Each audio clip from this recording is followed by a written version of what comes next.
இன்னமும் 400, 500 கொடுத்து பாஸ்தா வெளியில வாங்கி சாப்பிடுறீங்களா? வெறும் 200 இருந்தா போதுங்க.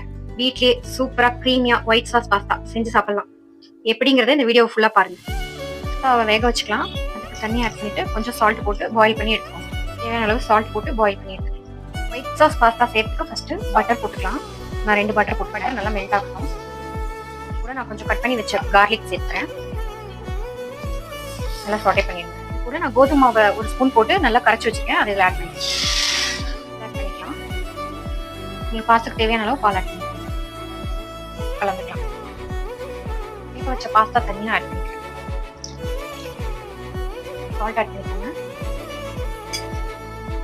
ஃப்ரெஷ் க்ரீம் கொஞ்சம் சேர்த்துக்கலாம். ஃப்ரெஷ் க்ரீம் ஆட் பண்ணிக்கிறேன். கலந்துக்கலாம். சில்லி ஃப்ளேக்ஸ் போட்டுருக்கேன். அப்புறம் கொஞ்சம் ஆர்கானோ போட்டுக்கலாம். சில்லி ஃப்ளேக்ஸும் ஆர்கானோவும் போட்டதுக்கப்புறம் கொஞ்சம் கலந்து விட்டுக்கோங்க. வேக வச்சு எடுத்த பாஸ்தாவை ஆட் பண்ணிக்கலாம்.